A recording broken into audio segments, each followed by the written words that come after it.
s'alimente pas, qu'il prend de toutes petites quantités ou qu'il refuse certains aliments, nous nous trouvons bien démunis.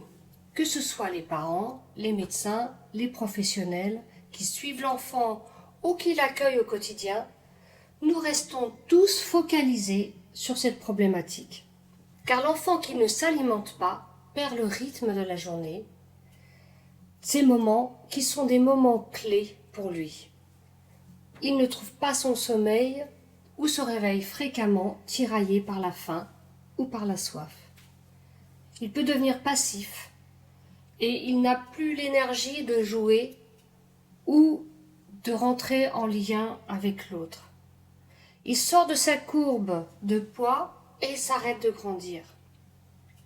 Et puis parfois il tombe malade, de façon chronique, car il n'a pas la capacité de combattre les infections récurrentes. Ces problèmes peuvent survenir dès la naissance, chez un nouveau-né qui n'arrive pas à s'organiser pour téter de façon efficace, ou qui se fatigue trop rapidement, ou qui perd le lait qu'il a réussi à mettre en bouche. Ces problèmes se retrouvent aussi plus tard chez le nourrisson, qui refuse la cuillère et qui dépense toute son énergie pour éviter de rentrer en contact avec cette cuillère ou avec les aliments qui s'y trouvent. Au moment de la diversification alimentaire, apparaissent d'autres refus de tout ce qui pourrait être introduit. Et lorsqu'il est temps de proposer des morceaux, ceux-ci sont soigneusement recrachés par l'enfant ou bien ils provoquent un nauséeux ou des vomissements. Est-ce que l'enfant vous mène par le bout du nez? S'agit-il de caprices? Très souvent, le tout petit a de très bonnes raisons de refuser, de se détourner, de recracher, alors qu'en fait il a faim. Ces raisons sont nombreuses et très différenciées d'un enfant à l'autre.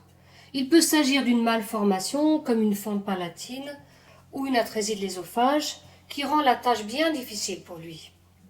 Une hospitalisation ou un traitement invasif peut marquer la fin d'une prise alimentaire par voie orale. La prise de certains médicaments qui sont nécessaires à l'enfant peuvent toutefois réduire l'appétit ou bien modifier le goût de certains aliments. Une sensibilité accrue de certains sens, comme l'odorat par exemple, ou le toucher, rendent la prise alimentaire presque impossible pour l'enfant. Une alimentation entérale en début de vie ou lors d'une intervention importante rend la reprise d'une alimentation par voie orale assez ardue. Voici quelques raisons qui engendrent toute une approche bien précise quand nous voulons entamer une rééducation ou lorsque nous voulons stimuler l'enfant pour qu'il puisse s'alimenter par voie orale.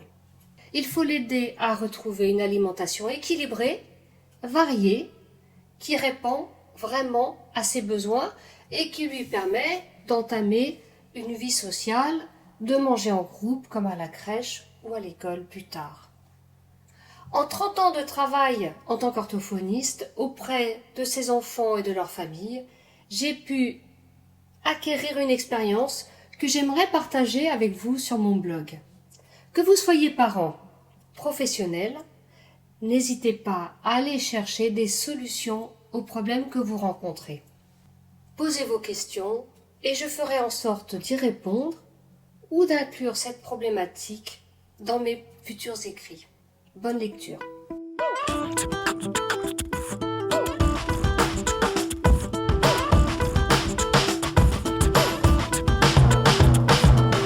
Sound, break it down, thinking of making a new sound, playing a different show every night in front of a new crowd. That's new now. Chow seems to laugh is great now. See me lose focus as I sing to you loud, and I can't, no, I won't hush. I say the words that make you blush.